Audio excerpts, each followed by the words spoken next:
Hello everyone, welcome back to Believers IAS Academy, Bengaluru. This is hot topic of the day discussion. In today's episode, we'll be discussing about a key important historical figure, that is Alluri Sitarama Raju. We'll see important key facts for UPSC GS1 Indian modern history and also his role in national movement. The defense minister recently referred to Alluri Sitarama Raju while highlighting the empowerment of tribal community through the elevation of Draupadi Murmu's to the presidency. Okay, so Draupadi Murmu, who belongs to a tribal community, is the president of India, and the defense minister referred this as the tribal empowerment, and he connected to the pioneer of tribal empowerment, that is Alluri Sitarama Raju. So who was Alluri Sitarama Raju? He was born on July 4th, 1897 in Bhimavaram village in Andhra Pradesh, which was previously Madras Presidency.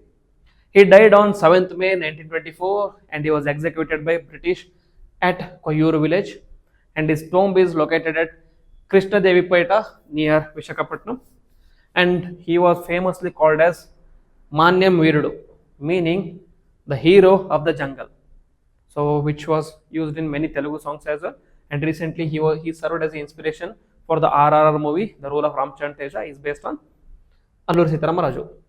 Then what is his role in freedom struggle? He led a primary movement called as Rampa Rebellion. Who are the Rampa? Rampa are the tribal communities to which Alluri Sitarama Raju belonged. This is also called as Koya Rampa Rebellion because not only the Rampas are involved in the rebellion, it was Koyas also who involved in rebellion. It was against British colonial rule, and the time period was between 1922 to 1924. So what is the cause of rebellion? They protested against Madras Forest Act of 1882, which curtailed tribal rights, especially the traditional practice of Podu. What is Podu?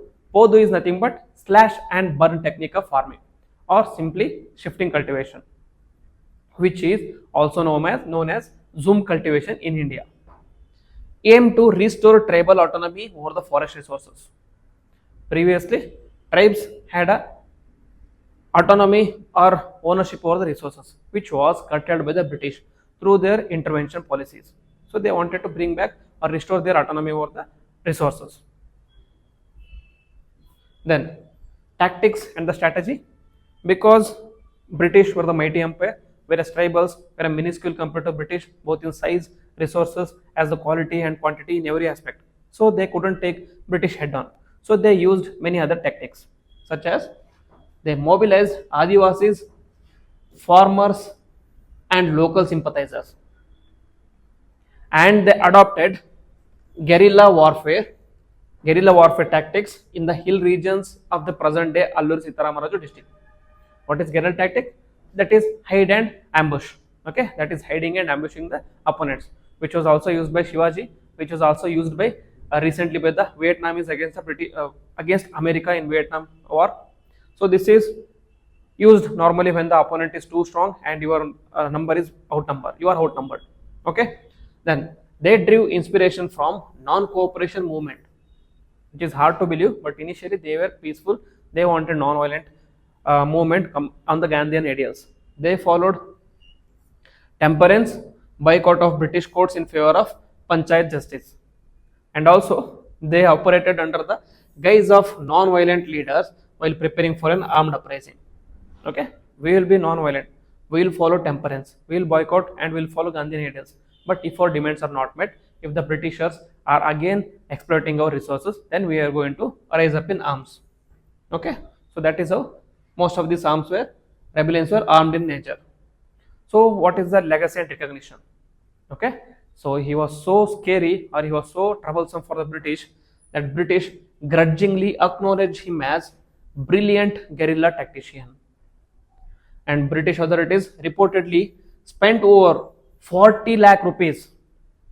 In that time it was a significant amount to suppress the movement, and presently he is a symbol of tribal resistance and grassroots nationalism. Okay, he along with many other leaders have become the symbol of tribal resistance, who serve as a inspiration for present day nationalists as well. That is the legacy left behind by Alluri Sitarama Raju. So those legacies should not be forgotten. They should be always remembered. they should always be appreciated. So that is what the defense minister did in this recent address. So this is Alluri Sitarama Raju, which is a sculpture present in Andhra Pradesh. So relevance for UPSC, important tribal freedom fighter in the modern Indian history, and it highlights subaltern resistance against the colonialism. There was altern resistance led by Gandhiji, and conversely there was a subaltern resistance led by these tribal movements, etc., etc. Exemplifies the regional diversity of India's freedom struggle, and it is useful for GS1 in modern history and essay or personality test when the theme is on tribal rights, forest legislation, decentralized justice, etc., etc. So this is why this topic become important. That is why I choose the topic. If you like the topic and if you feel like you got something out of it, then please hit the like button, comment on it, and also share with your friends. If you are new to the channel, please subscribe to the channel and click on the bell icon so that you don't miss a notification. With this, I will end the video. Jai Hind.